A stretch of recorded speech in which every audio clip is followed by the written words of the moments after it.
Bab 881. Nama, penguasa dunia, aku menjadi penguasa gurun sejak awal penulis, ikan mas meniup gelembung. Plus mematikan mengatur ulang, penguasa manusia yang terhormat mengandalkan dewa ini. Cabreira tidak terlalu memikirkan dewa rendahan yang terkenal ini, dewa penipuan. Namun, saat ini, dia hanya bisa tetap diam. Richard datang di belakang Alphys dan mengangguk pada dewa penipuan yang samar-samar itu. Dia tidak mengatakan sepatah kata pun. Dia menundukkan kepalanya dan menatap centaur kecil yang masih tak sadarkan diri. Kegembiraan di hatinya sedikit mereda. Dia membungkuk dan dengan lembut memegang pergelangan tangan pihak lain. Itu memperlihatkan prasasti emas. Yang mulia Cabreira, Dewa Abadi Agung, yang sudah mendekat, segera menjadi bersemangat saat melihat prasasti itu. Totem Dewa Penjahat, ya, ini kuncinya. Dia menatap Emily dan berkata dengan lembut, kamu tidak perlu khawatir. Centaur kecil ini akan baik-baik saja. Dia bisa pulih setelah kunci itu membuka segel dan mengisi kembali pecahan jiwanya. Pada saat itu, dia juga bisa mengendalikan batu segel dan bagian dari otoritas Dewa Penjahat. Ini kesempatan. Dewa para bajingan telah menyiapkan banyak rencana cadangan di tanah tertutup ini untuk menghalangi pelariannya. Dia harus membayar harga yang mahal jika dia menghancurkannya dengan paksa. Kekuatan nomologis yang dimiliki para bajingan di tubuhnya juga akan meletus. Itulah sebabnya dia sangat berhati-hati. Sekarang seseorang membawa kekuatan dewa bajingan di tubuhnya, itu tidak diragukan lagi menghilangkan pengekangan vitalnya. Dewa penipuan dengan menarik berkata, aturan di sini sangat aneh, itu memang pekerjaan dewa bajingan. Saya pernah berurusan dengan orang itu sebelumnya. Tai Long menatap Dewa Abadi Agung saat dia berbicara.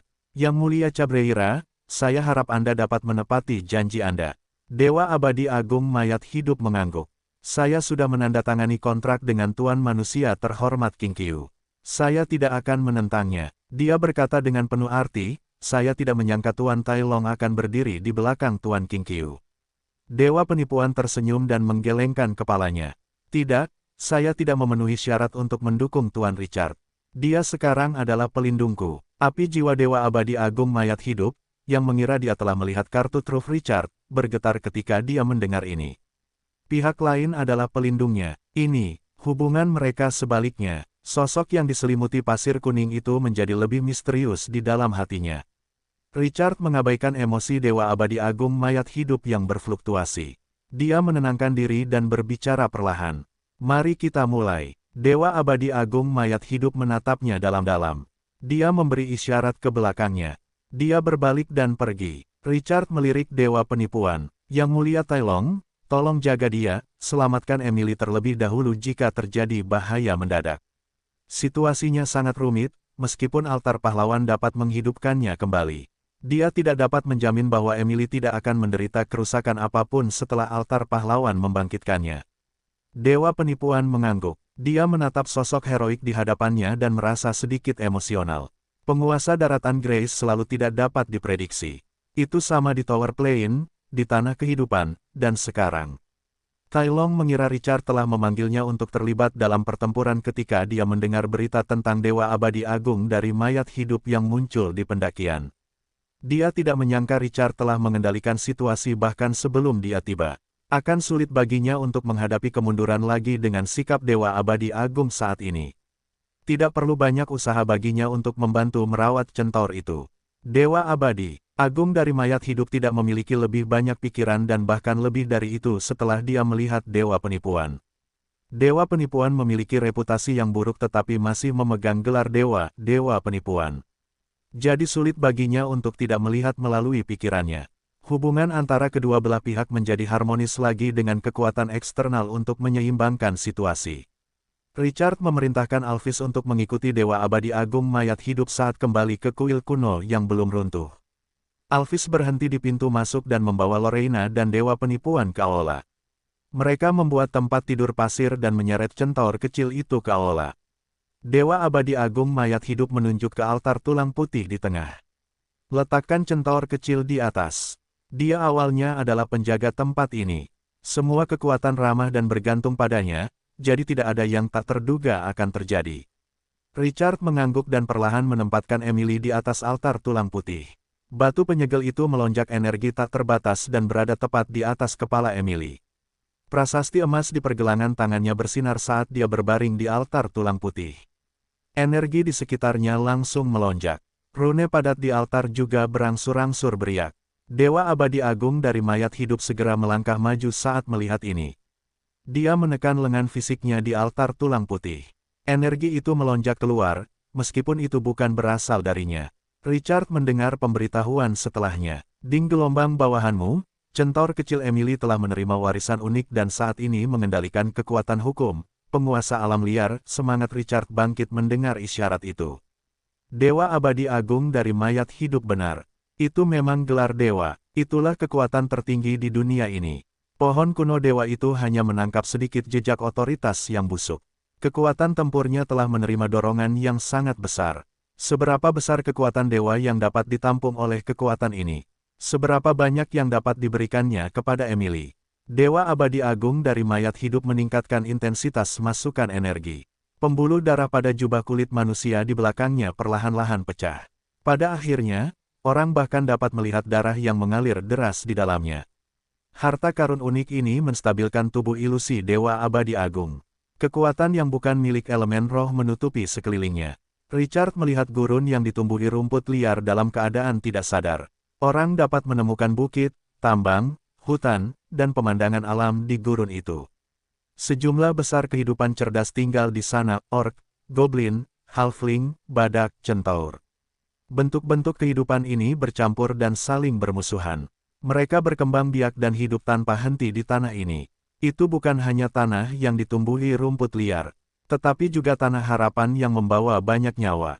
Richard merasakan kehilangan saat bayangan kabur itu menghilang. Penguasa alam liar, pendeta ini tidak sesederhana yang dibayangkannya. Kekuatan hukum paling orisinal di dunia ini penuh dengan kemungkinan. Pada saat ini, dia memiliki pemahaman yang lebih dalam tentang kekuatan tertinggi dunia.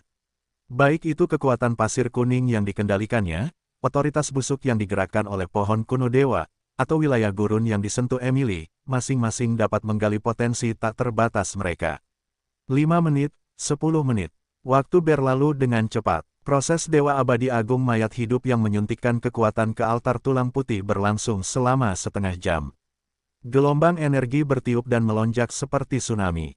Gelombang sihir yang gelisah dapat menyerang balik perapal mantra jika harus merapal mantra di sini. Tubuh ilusi yang telah dipadatkan oleh Dewa Abadi Agung telah menjadi kabur saat dia menarik tangannya. Seseorang hampir tidak akan melihat penampilannya jika tidak melihat dengan saksama. Seseorang telah menukar pengorbanan yang sangat besar untuk transformasi Emily di altar tulang putih. Pada saat ini, centaur kecil yang belum bangun memancarkan aura yang luas dan luar biasa. Semua orang merasakan aura yang luas dan tak terbatas. Seolah-olah di luar sana hanya hutan belantara dan rumput yang tersisa di hadapan mereka. Kekuatan gelar dewa mulai memengaruhi lingkungan sekitar. Kaca, suara renyah tiba-tiba datang dari langit yang menarik perhatian semua orang. Richard tanpa sadar mendongak dan melihat retakan kecil di ruang sekitarnya. Itu seperti benda berat yang menabrak cermin tetapi belum sepenuhnya hancur. Itu tampak mengerikan. Namun, ini adalah ruang. Pecahan spasial akan menghancurkan segalanya begitu hancur. Dewa Abadi Agung melihat ini, dan api jiwa di matanya yang kosong berdenyut lebih hebat lagi. Dia merasakan emosi Richard dan menghiburnya. Tanah yang disegel runtuh karena hilangnya kekuatan. Jangan khawatir, Tuan Qingqiu. Itu tidak akan memengaruhi kita selama kita berada di aula ini. Itu adalah inti dari segel. Tidak ada yang bisa terjadi selama altar tulang putih baik-baik saja. Richard rileks dan menoleh untuk melihat ke belakangnya. Dia melambaikan tangannya untuk memberi isyarat agar Alphys mundur bersama pasukan. Pasukan itu tidak dapat membantu dalam situasi ini. Hanya Richard dan Dewa Abadi Agung yang tersisa di tanah yang disegel ketika pasukan itu mundur. Pada saat ini, Dewa Abadi Agung berada jauh dari altar tulang putih. Itu telah secara mencolok memisahkan kekuatan Dewa Penjahat dari pergelangan tangan Emily. Dia masih bersemangat, meskipun dia sangat lemah. Dia akhirnya menunggu kehidupan barunya. Itu adalah awal kenaikannya ke takhta lagi ketika segel itu pecah. Udara kembali hening saat semua orang menunggu transformasi Emily. Sesaat kemudian, gemuruh keras terdengar, dan bumi berguncang hebat. Ekspresi Richard membeku, dan dia segera pergi ke pintu masuk aula dan melihat keluar. Tanah tertutup setinggi lebih dari 500 meter itu tidak lagi sedamai sebelumnya. Di tepinya, perisai tembus pandang di tepi menyusut dengan kecepatan yang terlihat oleh mata telanjang. Itu seperti menumpuk bangunan di tepi luar dengan pasir. Mereka runtuh dengan cepat setelah perisai menutupinya. Dan kemudian air danau yang bergelombang menelan mereka. Orang bisa mengintip melalui perisai dan melihat puing-puing di langit yang telah mengubah air danau menjadi keruh dan membentuk pusaran air. Pemandangan ini seperti legenda banjir yang menghancurkan dunia dalam mural gereja. Itu tampak sangat mengejutkan. Keruntuhan itu tidak berhenti, dan secara bertahap mendekati aula utama dari ujung garis pandang mereka. Perisai semi-transparan itu perlahan-lahan stabil pada jarak ribuan meter. Richard tampaknya merasakan sesuatu dan melihat ke bawah saat keruntuhan berhenti. Tunas baru di depan ambang pintu aula keluar dari tanah dan tumbuh sangat lincah. Pada akhirnya, itu menjadi gulma yang biasa-biasa saja tetapi sangat mencolok. Apa ini? Richard bingung, dan gulma kedua dan ketiga tumbuh. Dia tanpa sadar melihat ke kejauhan dan melihat seluruh area mulai bersinar hijau. Rasanya seperti rumput liar baru tumbuh dengan cepat. Rumput liar itu menenggelamkan bangunan yang runtuh setelah beberapa tarikan napas. Seluruh dunia bawah laut menjadi padang gurun yang kosong. Pemandangan ajaib ini membuat Richard penasaran. Jantungnya berdebar kencang. Tanpa sadar, dia menoleh untuk melihat ke aula sesudahnya. Centaur kecil yang tertidur di altar tulang putih itu diam-diam membuka matanya dan perlahan duduk. Pada saat ini, tekanan yang membuat jantung seseorang bergetar melonjak. Dalam keadaan tidak sadar, Richard sepertinya telah melihat dewa perang centaur yang memegang kapak perang dan menginjak-injak musuh di padang gurun. Tata, Emily melompat dari altar tulang putih. Kuku kakinya berdenting di tanah. Matanya tidak lagi memiliki kepolosan dan kenaifan seperti sebelumnya. Dingin yang tak terlukiskan menelan matanya. Seseorang hanya bisa mendapatkan kedalaman tatapan itu melalui pertempuran brutal yang tak terhitung jumlahnya. Dia adalah seorang pejuang murni. Tekanan yang dia tanggung dengan setiap gerakannya berlipat ganda.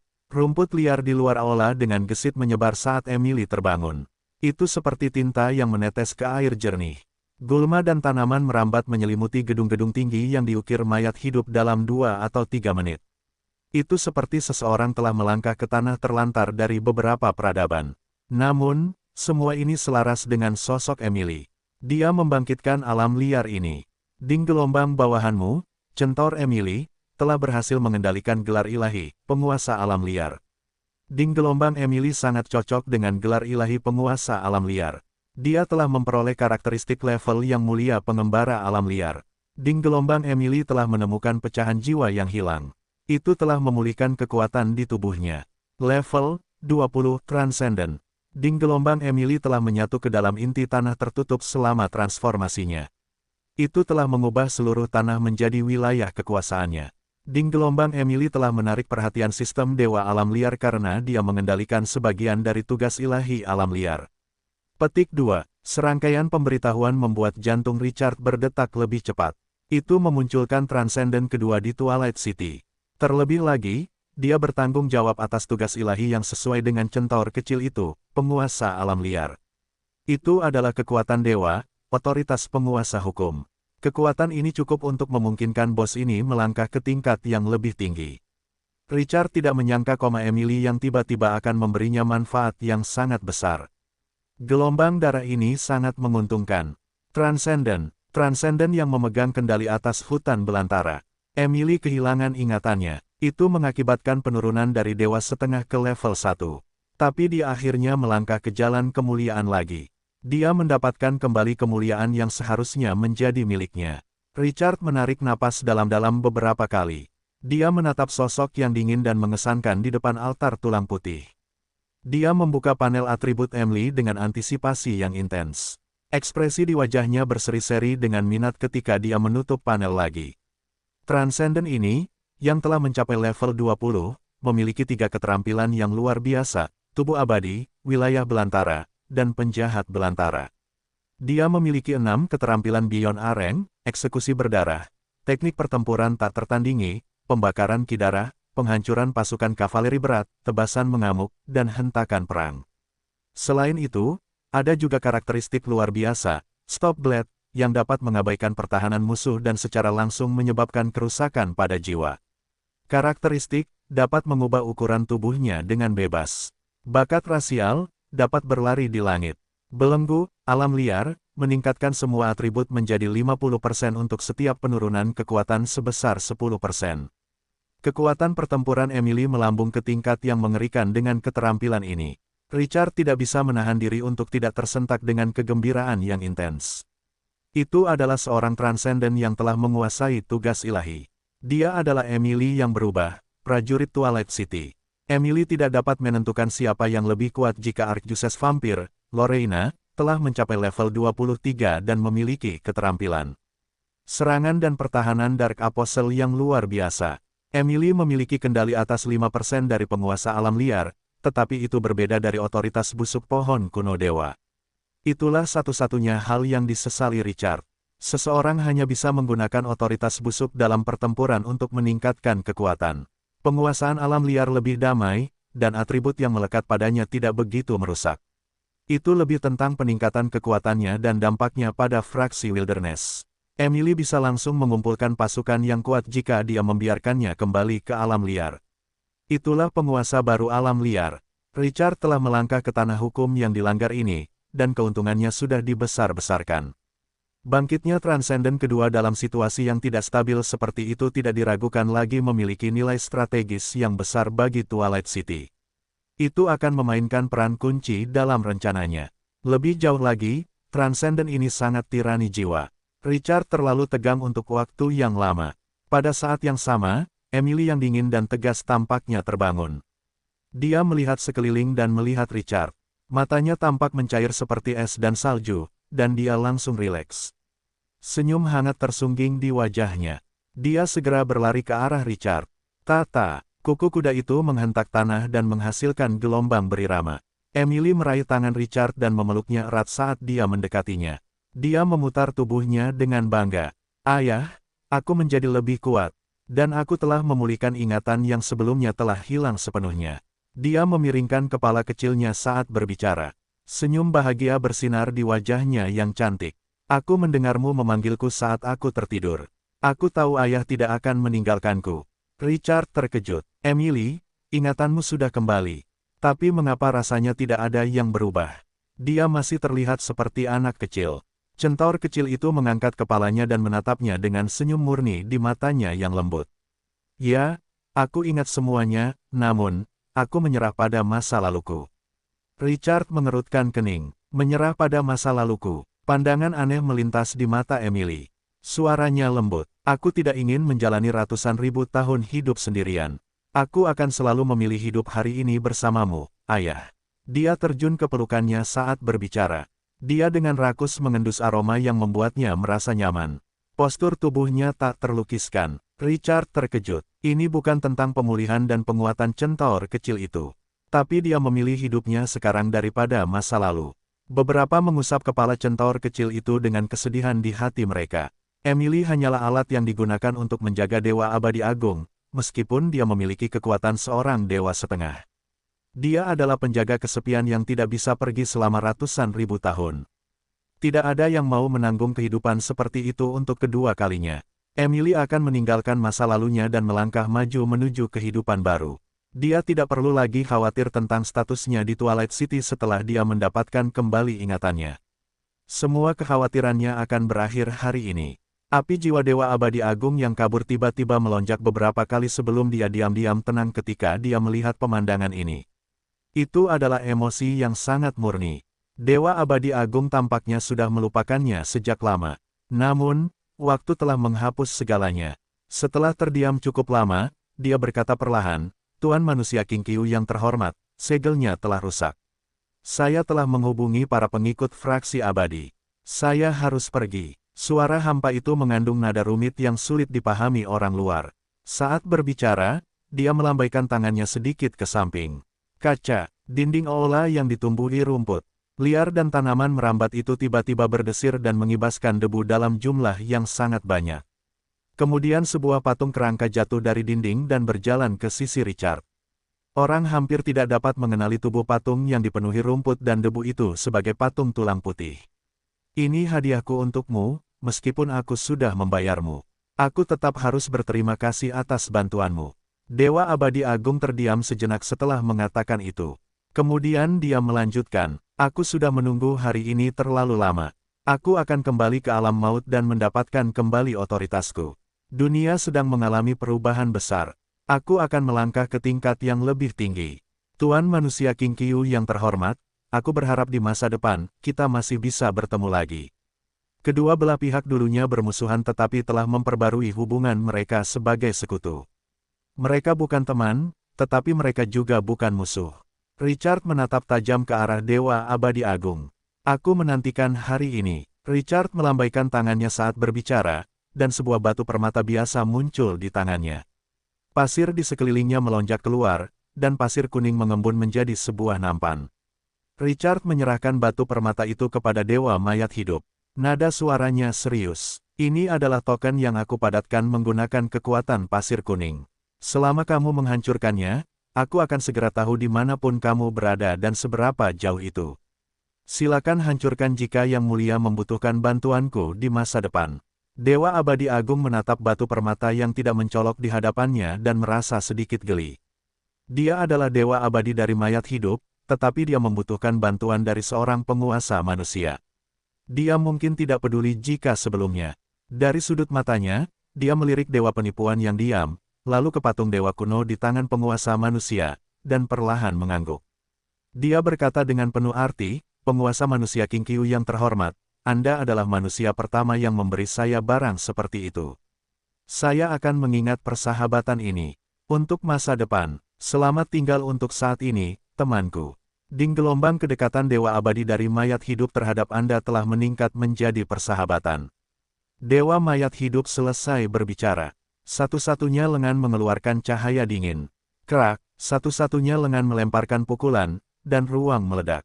Dewa mayat hidup melangkah maju dan mencapai celah spasial. Seseorang telah menyegel dewa mayat hidup selama ratusan ribu tahun, dan dia menghilang tanpa jejak sekarang. Richard menyaksikan pemandangan itu tanpa suara. Suasana hatinya juga sedikit aneh. Ia tidak menyangka akan menemui begitu banyak perubahan saat tiba di negeri hukum yang dilanggar. Richard awalnya berencana untuk memburu dewa mayat hidup hingga kejadian yang tiba-tiba itu terjadi. Ia tidak menyangka akan berakhir menjalin hubungan baik dengan dewa ini karena ia membenci masalah. Richard menoleh untuk melihat patung tulang putih di sampingnya dan merasakan energi negatif yang dingin di dalamnya. Sudut mulutnya sedikit melengkung. Kesempatan untuk bergerak. Sekarang, ia memiliki kartu truf lain di tangannya. Terlebih lagi, itu adalah kartu terbaik. Jauh lebih mudah bagi roh orang mati untuk memulihkan kekuatan mereka daripada bagi ras lain. Dia bisa menemukan medan perang dengan aura kematian yang kuat atau kuburan dan berbaring. Tidak butuh waktu lama baginya untuk memulihkan kesehatannya. Setelah beberapa waktu, kartu truf ini akan menjadi bom raja. Meskipun itu adalah penggunaan satu kali, ini adalah dewa. Itu cukup untuk membalikkan gelombang pertempuran. Itu dengan murah hati memberi energi kembali pada suasana hatinya. Richard sepertinya telah memikirkan sesuatu. Dia mengusap kepala. Centaur kecil itu saat setengah kuda itu memegang tangannya dan menolak untuk melepaskannya. Dia tersenyum. Emily, apakah kamu memiliki kendali atas tanah tertutup ini? Centaur kecil itu memiringkan kepalanya dan berkata dengan bangga, Ayah, kuncinya telah melanggar sebagian besar aturan tanah tertutup. Aku hanya merekonstruksi aturan yang dilanggar dan secara tidak sengaja menyatukan inti dengan tubuhku. Sekarang, tanah tertutup ini benar-benar milikku. Aku bisa menyimpan tanah tersegel itu ke dalam tubuhku. Menyegel seluruh wilayah itu ke dalam tubuhnya. Richard cukup bingung mendengarnya. Centaur kecil itu berkata dengan sedikit kesusahan, namun, aku tidak bisa menyimpan tanah tersegel itu ke dalam tubuhku di hadapan orang luar. Mehem, itu berarti hanya mereka yang aku ukir jejak jiwaku yang biasanya bisa bertahan hidup. Richard kehilangan pikirannya. Tanah tersegel ini sudah menjadi wilayah pribadinya. Aku punya centaur kecil, tetapi rumahku seharusnya punya padang rumputnya sendiri. Daerah ini mungkin tidak akan membuahkan hasil dalam pertempuran, tetapi jika Emily adalah seorang pemimpin umum pasukan, maka sebidang tanah ini akan memiliki nilai strategis yang berlebihan. Keterampilan baru Emily dapat sangat memengaruhi fraksi belantara.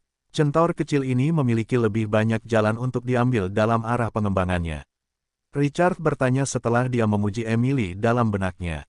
Apakah ada harta karun khusus yang tersembunyi di tanah tersegel ini? Centaur kecil itu menggelengkan kepalanya. Tidak, awalnya seseorang telah menyiapkan tempat ini untuk tujuan penyegelan. Itu tidak akan menyimpan harta karun yang berharga. Pecahan artefak dewa itu digunakan untuk memperkuat segel, namun, itu sudah menyatu dengan tanah yang disegel dan menjadi hub baru. Richard mengangguk, tidak kecewa. Panen kali ini sudah cukup untuk menjadi lebih dari sekadar melebih-lebihkan.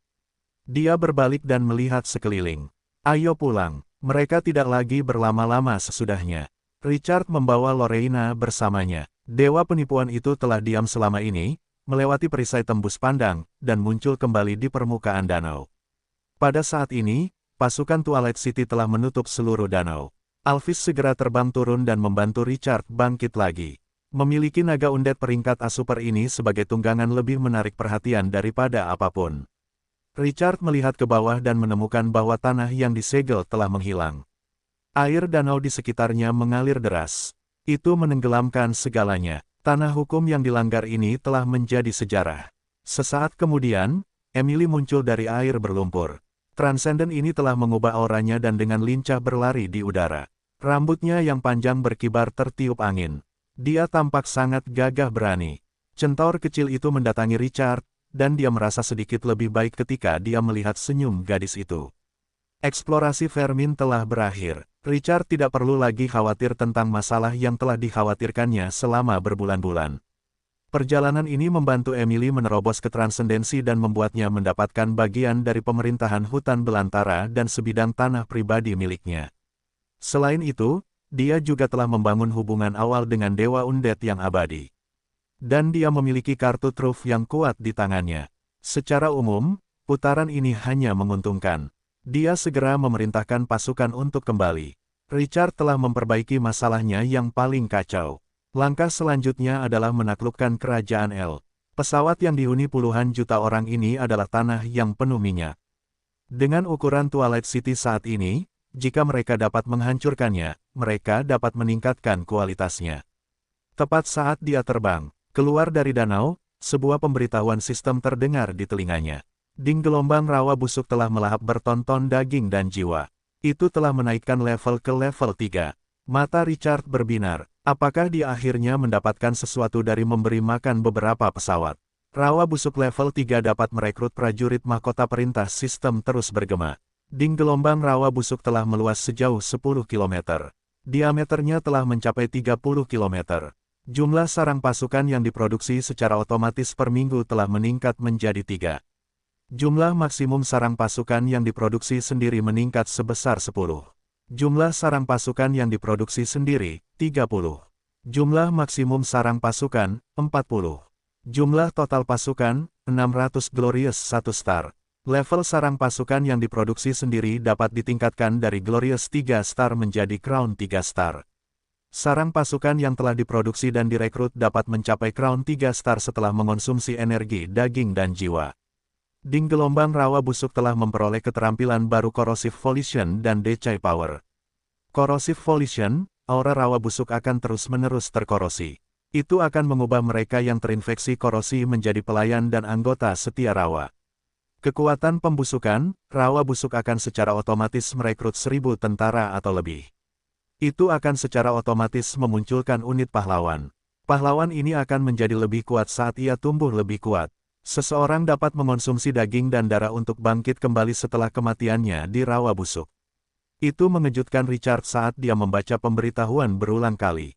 Kali ini, peningkatan rawa busuk tidak hanya meningkatkan fondasi.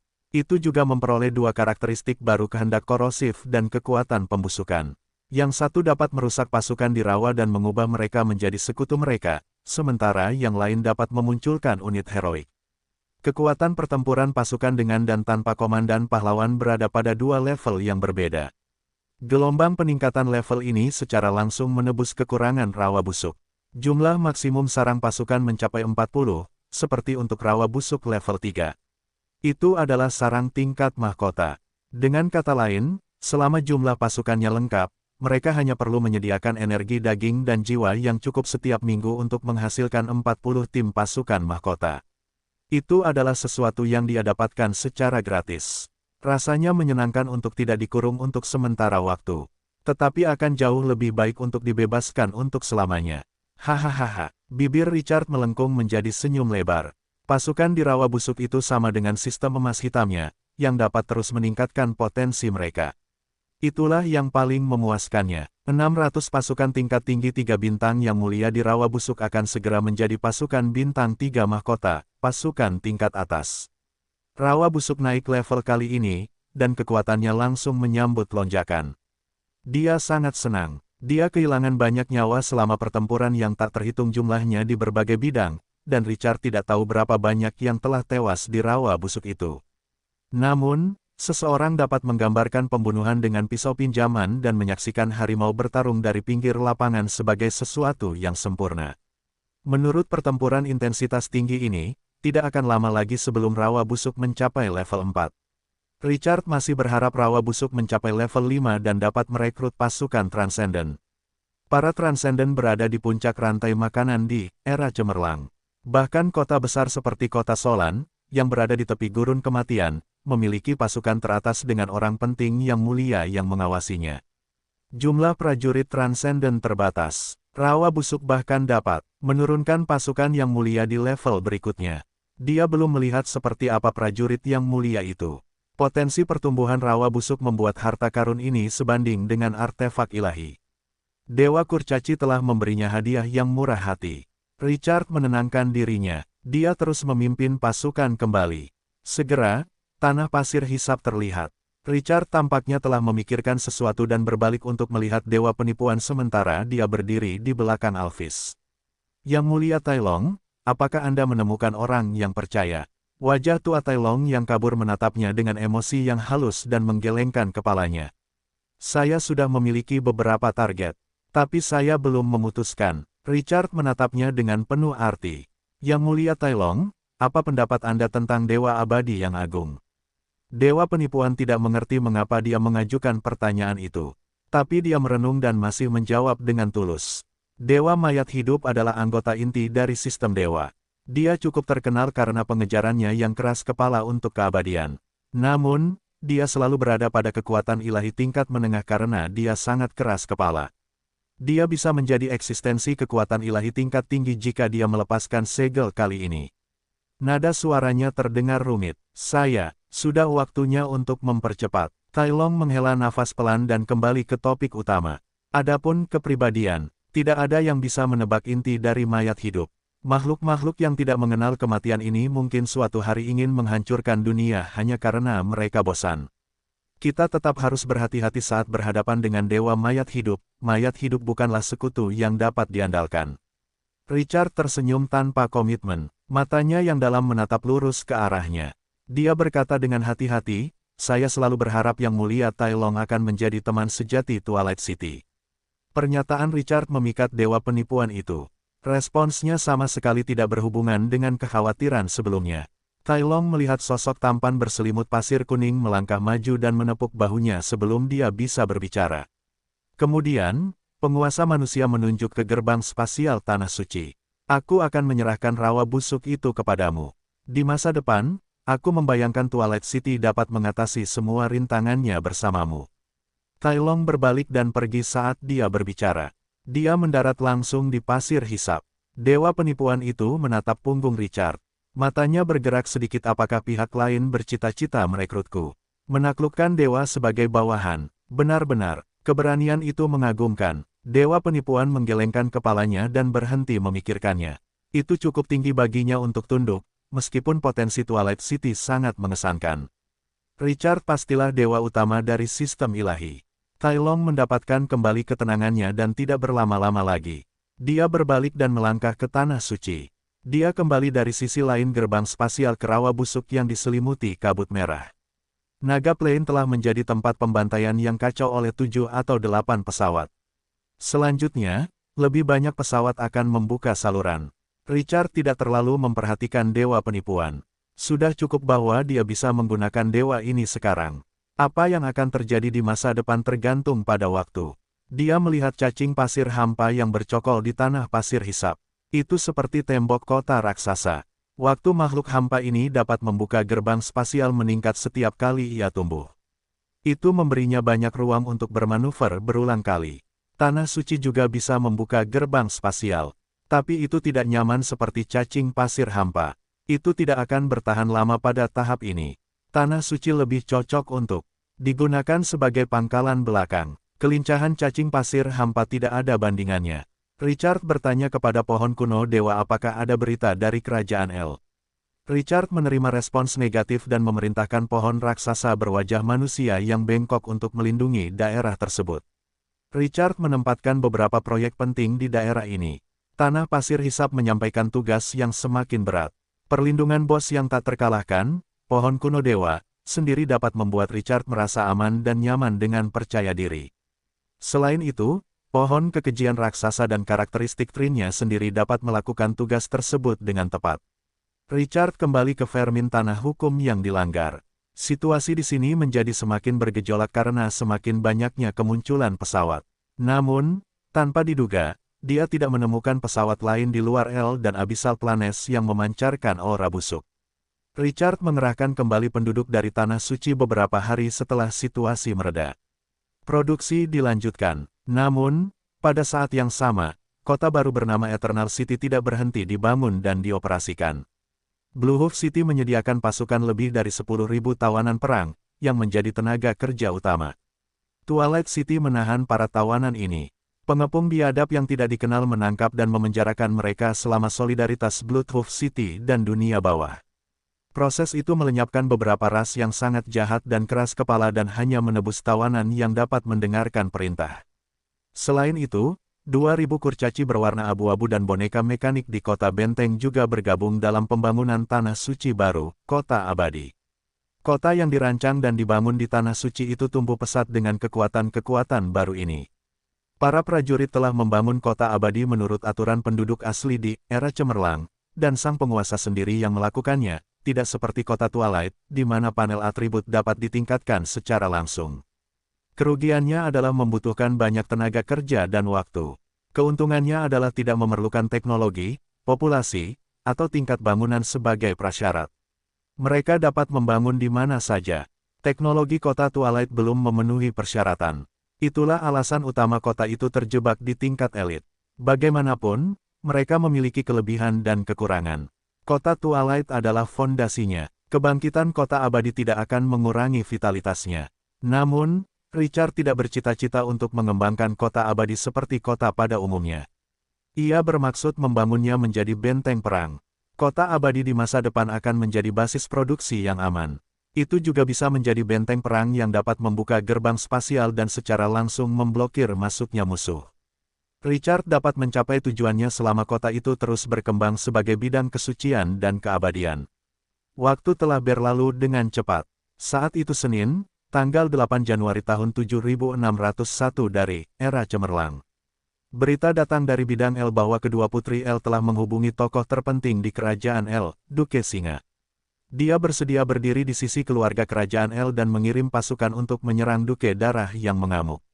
Richard segera mengirim Emily. Dia telah menerobos untuk menjadi transenden. Emily bergegas ke kerajaan El untuk melindungi kedua putri dan bertemu Duke Singa. Pada tanggal 10 Januari kedua belah pihak bertemu di Kastil Singa. Duke Singa secara tak terduga tertarik, meskipun dia belum bergabung dengan fraksi Duke Darah yang mengamuk. Dia sangat tertarik pada lingkaran pemanggilan kuno yang dikendalikan oleh keluarga kerajaan El. Dia menggunakan metode ini untuk memikat kedua putri itu. Pada saat kritis, Emily berdiri dan memperlihatkan wujud pertempurannya yang setinggi 10 meter. Dia seorang diri membantai pasukan Duke Lion dan menekan Duke level 19. Jiwa Duke terikat pada Emily, dan hidupnya berada di bawah kendalinya. Emily telah mengendalikan seluruh eselon atas Lion Duke hanya dalam waktu 5 hari. Itu dimulai pada tanggal 10 hingga tanggal 15 Januari tahun 7601 dari era cemerlang. Langkah pertama untuk membalas dendam adalah membangun pijakan di kerajaan El. Tanggal 16 Januari, kabar baik datang dari dunia bawah tanah saat penaklukan kerajaan El sedang berlangsung. Para kurcaci berdarah suci yang dikirim ke kota benteng berhasil membantu para kurcaci mengembangkan generasi pertama mesin penabur otomatis. Mereka menggabungkan penaburan dan pemanenan menjadi satu. Mesin alkimia ini merupakan kumpulan teknologi alkimia, jimat sihir, dan beberapa teknologi terbaik di kota benteng. Seorang pilot dapat dengan mudah mengendalikan mesin alkimia setinggi 5 meter ini. Dengan kata lain, mereka awalnya mengembangkan mesin ini untuk menanam dan memanen frostgrass. Richard memerintahkan perluasan basis penanaman frostgrass menjadi 30, dengan total luas lebih dari 30.000 hektar setelah pengembangannya yang sukses. Setiap pertanian memiliki luas 1.000 hektar. Mereka menggunakan hampir semua area di dunia bawah tanah yang cocok untuk menanam frostgrass. Pasokan bahan baku telah meluas, dan Richard tentu saja tidak akan membiarkan mereka menganggur. Dia mulai membangun bengkel makanan baru di Twilight City. Itu menyebabkan jumlah mereka mencapai 20 yang berlebihan. Mereka mendirikan bengkel makanan di ruang terbuka Twilight City. Penduduk baru mulai bekerja di sana. Pada hari yang sama, sebuah peristiwa penting menyebabkan banyak pemain mendiskusikannya di forum. Sebuah serikat pemain tingkat atas bertarung dengan pasukan asli Kekaisaran Orc saat mereka memperebutkan pesawat. Pasukan asli Kekaisaran Orc memiliki seorang transenden yang mengawasi mereka dan sangat kuat. Namun, serikat teratas itu tidak mau menyerahkan daging gemuk di dekat mulut mereka. Mereka menjanjikan banyak keuntungan, tetapi akhirnya menarik ratusan guild dengan berbagai ukuran untuk berpartisipasi dalam pertempuran. Jumlah total pemain yang berpartisipasi dalam perang ini melebihi 500.000, dan jumlah pasukan yang dimobilisasi lebih dari 100 juta. Pada akhirnya, Beastmen mengalahkan Kekaisaran Orc. Kekalahan mereka tidak dapat dikendalikan bahkan jika seorang transenden melangkah maju. Para pemain telah memenangkan perang melawan penduduk asli. Bagi para pemain, ini seperti guntur. Untuk pertama kalinya, para pemain menyadari bahwa mereka dapat mengendalikan situasi di medan perang. Mereka telah tumbuh dari kekuatan yang dapat dibuang menjadi kekuatan yang tidak dapat diabaikan oleh orang luar setelah setengah tahun pengembangan. Mereka bahkan dapat mengalahkan penduduk asli yang menghancurkan jiwa jika mereka bekerja sama. Para pemain sangat gembira. Ternyata pemberitahuan yang mereka dengar di awal, era cemerlang, bukanlah omong kosong. Bab pertama sumber daya merah juga menjadi lebih proaktif dalam menjelajahi pesawat mengenai paket ekspansi baru. Keributan yang tidak dapat dijelaskan muncul di hati setiap orang. Seiring dengan semakin mendalamnya eksplorasi pesawat tersebut, banyak pemain di forum tersebut yang mendapatkan banyak keuntungan darinya. Tidaklah berlebihan jika dikatakan bahwa pesawat tersebut menjadi kaya dalam semalam. Sistem tersebut menyoroti sebuah obelis yang juga muncul ke permukaan. Akan tetapi, para penjaga prisma setiap pesawat semuanya adalah orang-orang aneh. Kekuatan tangan tersebut begitu dahsyat sehingga melampaui level rata-rata pesawat tersebut lebih dari 5 level. Beberapa orang bahkan melihat para pahlawan tingkat agung yang menjaganya. Obelis tersebut berubah menjadi misterius sesaat. Selain itu, ada hal lain yang membuat para pemain gelisah.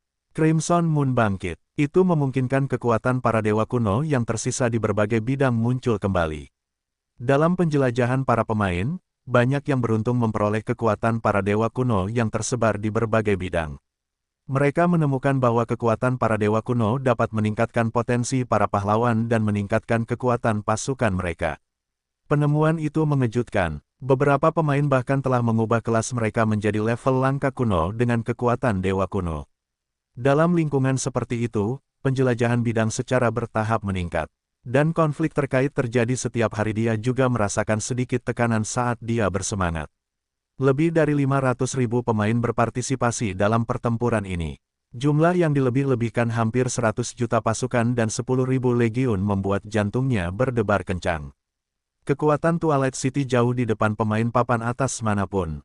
Dia praktis tak terkalahkan, belum lagi 2 transenden di tangannya. Tetapi bagaimana jika situasinya berubah dan para pemain bergabung? Bisakah Twilight City bertahan 100, 1000, 10.000, bahkan 100.000 juta?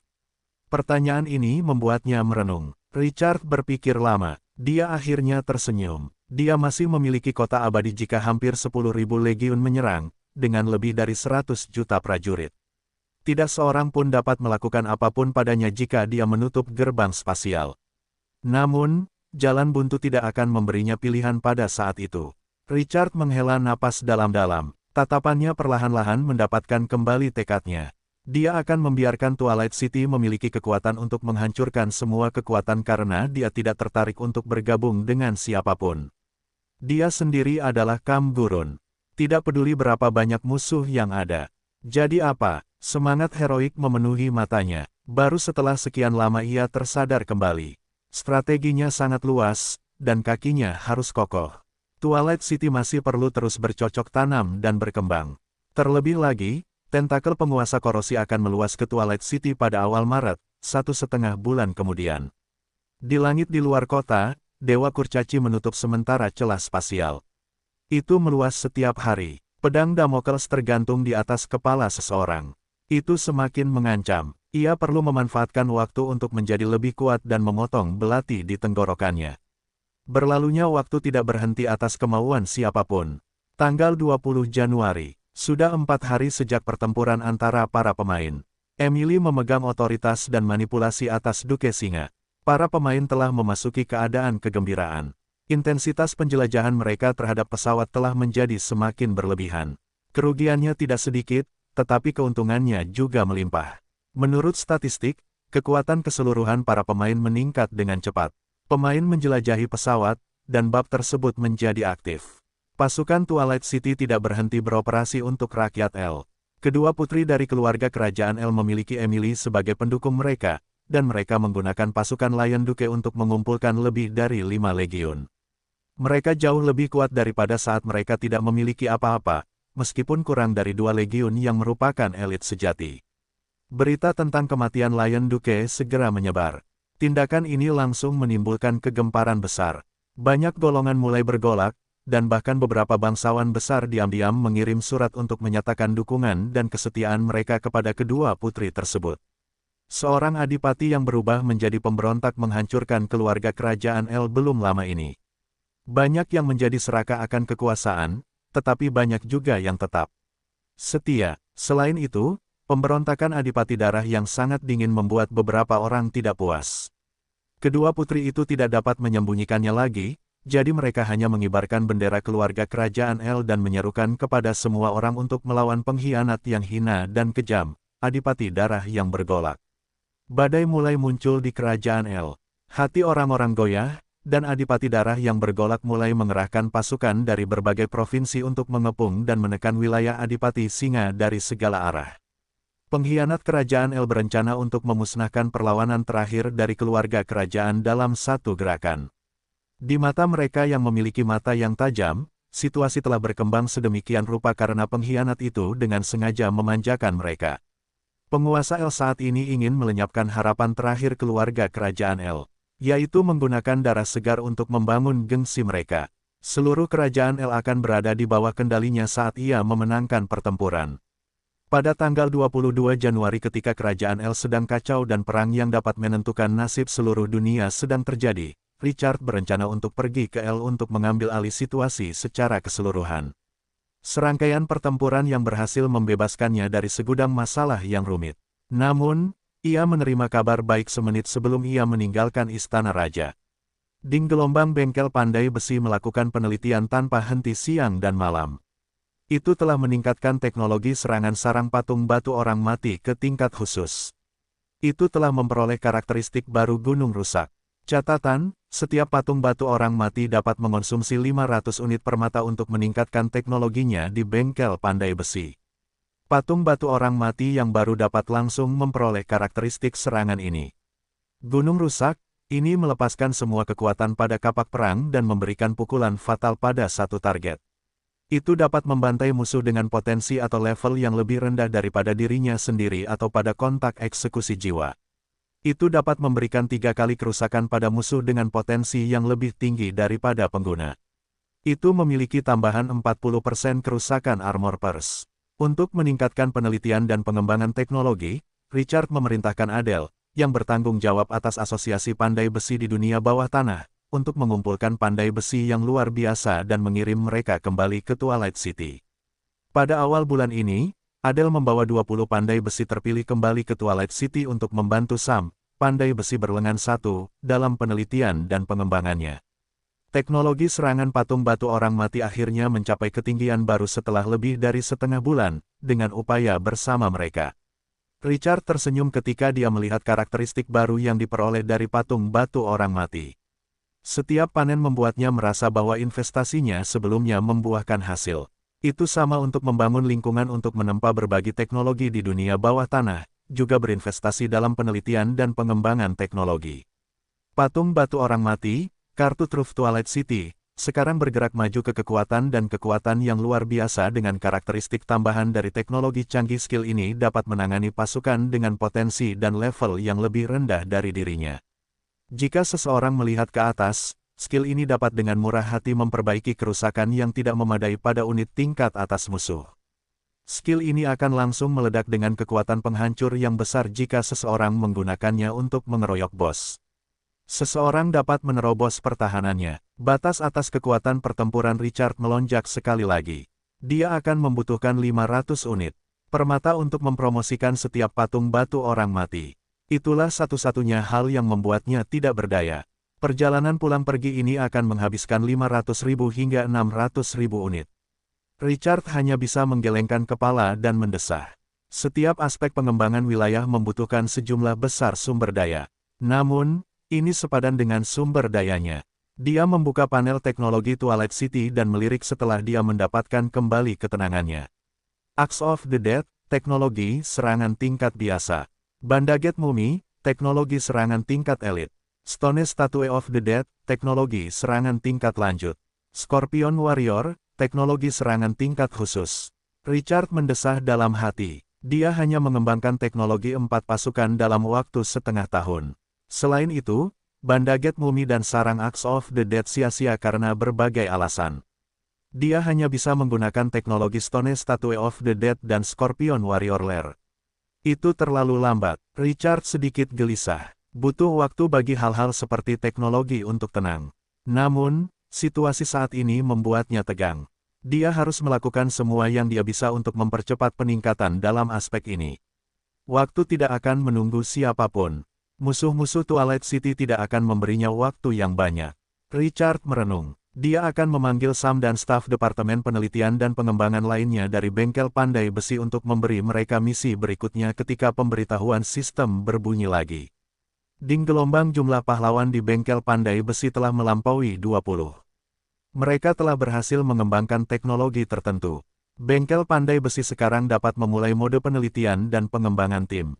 Mode penelitian dan pengembangan tim memerlukan setidaknya 10 pahlawan profesional yang relevan untuk diaktifkan.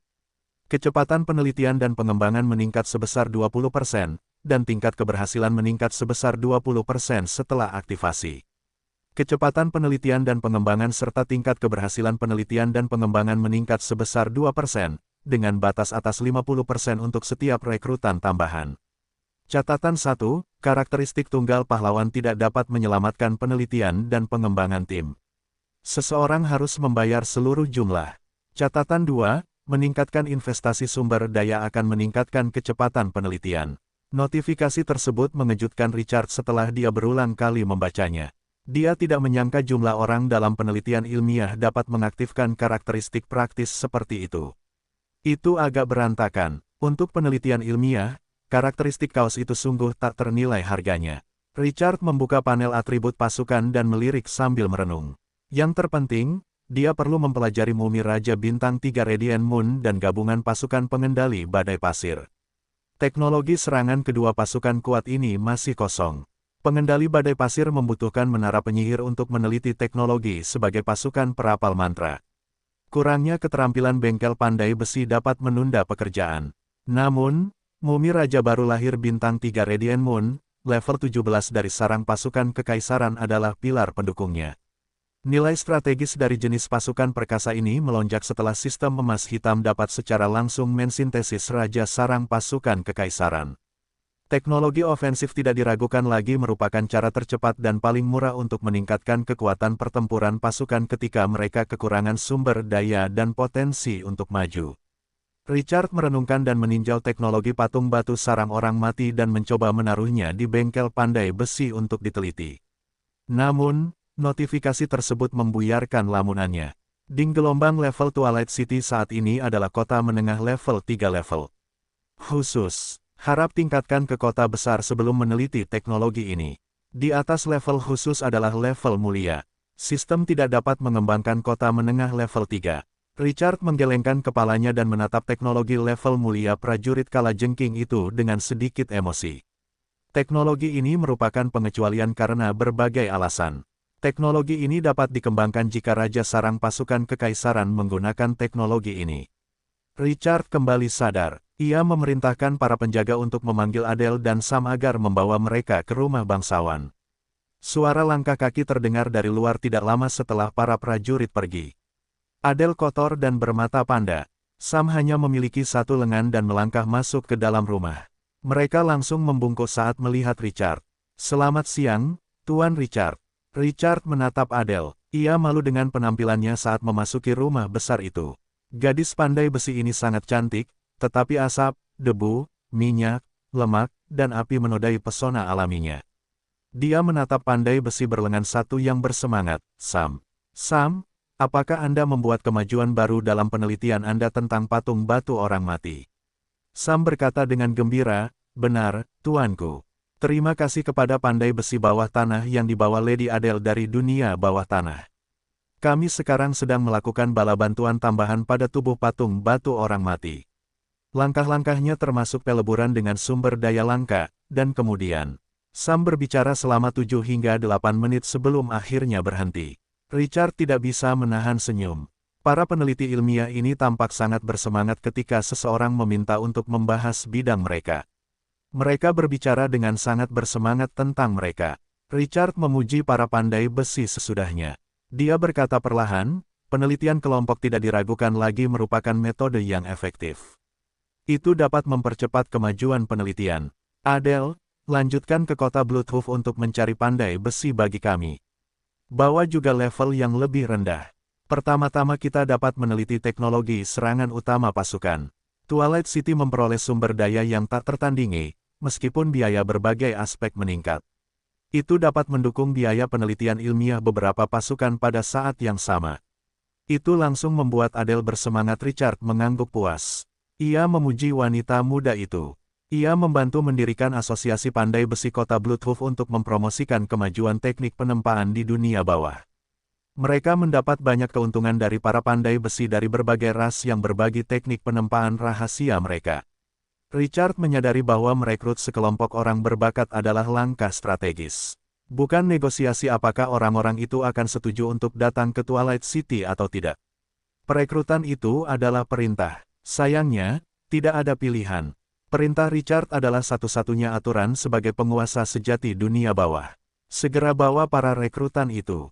Nanti, aku akan membangun 2 bengkel pandai besi lagi untuk penelitian mereka. Richard merasa sangat disayangkan bahwa semua prajurit Twilight City direkrut dari sarang para prajurit, dan mereka semua membawa senjata mereka. Ia terutama mendirikan bengkel pandai besi untuk keperluan penelitian ilmiah. Sangat tidak berguna untuk menempa senjata bagi pasukan, yang merupakan apa yang dilakukan sebagian besar pemain. Mereka merekrut banyak sekali wilayah para penguasa dari penduduk. Mereka bisa menjadi prajurit setelah serangkaian pelatihan di barak. Pada saat ini, mereka harus menggunakan bengkel pandai besi untuk menempa senjata bagi pasukan. Twilight City tidak mengikuti apa yang dilakukan kebanyakan orang. Tentu saja, Richard sengaja melakukannya. Manfaat melakukannya adalah akan sangat mengurangi konsumsi logistik. Itu bisa memungkinkannya untuk menginvestasikan sumber dayanya di area lain. Kerugiannya relatif dapat diabaikan. Keributan tiba-tiba terjadi tanpa diduga. Richard tanpa sadar menoleh untuk melihat. Tetapi sesuatu pasti telah menghalangi penglihatannya sehingga dia tidak bisa melihat keributan itu. Seorang mumi penjaga melangkah ke dalam ruangan tepat saat dia hendak meminta para penjaga untuk memeriksa situasi. "Tuan, Gunther sudah kembali." "Gunther sudah kembali." Richard mengangkat alisnya. Akhir-akhir ini, Elflane sedang kacau. Raging Bloodduke berencana untuk sepenuhnya memusnahkan pasukan terakhir keluarga kerajaan El. Mengapa Gunther tiba-tiba kembali selama momen kritis ini? Bukankah dikabarkan masih setengah bulan tersisa sebelum mereka bisa memasuki panggung pertempuran? Situasinya berubah lagi. Tepat saat dia bingung, langkah kaki yang jarang mendekat dengan cepat. Mumi yang terbungkus perban berwarna darah muncul di pintu setelah beberapa tarikan napas. Mumi itu memegang bola sihir hitam di tangannya. Sebuah terobosan memperkuat mumi pahlawan, Gunther peringkat A dari mumi yang diperban. Richard segera merasakan bahwa Gunther telah berubah begitu memasuki ruangan. Perban di sekitar Gunther tampak hidup dan mengalir di sekujur tubuhnya. Aura di tubuhnya memancarkan rasa penindasan yang kuat. Dia dengan penasaran membuka panel atributnya. Kontennya cukup mengejutkan Richard setelah sekilas. Gunther, unit pahlawan, level 18. Gunther baru level 14 ketika Richard pergi. Dia telah mencapai level 18 setelah setengah bulan. Gunther, apa yang terjadi padamu DL? Mengapa kamu naik level begitu cepat? Gunther memberi hormat dan berkata dengan gembira, Tuan, kami memperoleh brankas Duke Singa. Mereka membuat kumpulan darah yang ditempa oleh pengorbanan jahat untuk menerobos dan menjadi transenden. Duke Singa mengumpulkan kekuatan itu selama lebih dari 10 tahun. Kumpulan darah itu sangat cocok dengan kekuatanku. Aku telah menerima peningkatan yang sangat besar karenanya. Richard memandang pahlawan mumi itu dengan kagum. Itu juga mempromosikan Grey dari Firaun terkutuk menjadi pahlawan peringkat A, sementara Gunther dari mumi yang diperban. Beberapa orang berbakat menganggap mereka yang terbaik, meskipun tidak di Twilight City. Namun, mereka membuat kontribusi yang tak terhitung jumlahnya selama hari-hari awal Twilight City. Transformasi itu sangat menyenangkan Richard sekarang karena ia bisa mengejar pasukan utama. Richard memuji Gunther beberapa kali lagi. Ia bertanya dengan rasa ingin tahu, apakah kau sudah mencari di wilayah Lion Duke? Bagaimana kau merebut brankas harta karun? Nada bicara Richard terdengar agak tidak bersahabat. Lion Duke telah memperoleh kurang dari 200 juta unit sumber daya biasa dan kurang dari 500.000 unit sumber daya langka. Jumlah sumber daya ini tampak lumayan, tetapi ini adalah wilayah Lion Duke dengan ratusan ribu penduduk. Itu sangat sedikit dibandingkan dengan jumlah tersebut. Richard tidak memerintahkan pasukan untuk mengangkut mereka kembali. Mereka harus diserahkan kepada kedua putri El untuk ditangani. Membesarkan pasukan akan membutuhkan banyak sumber daya. Mereka akan terus-menerus melaporkan kemajuan penjelajahan El Plain. Mereka akan melaporkan setiap beberapa jam jika ada hal-hal penting. Mereka belum menyampaikan berita apapun tentang brankas harta karun sebelumnya. Jelas mereka baru saja menemukannya. Gunther menjawab, kami menangkap putra sulung Lion Duke saat dia diam-diam kembali ke wilayah itu dan ingin memicu pemberontakan. Dia tidak tahan dengan siksaan itu, jadi dia menyerahkan brankas harta karun Lion Duke sebagai tebusan. Nada bicaranya terdengar agak keras saat berbicara.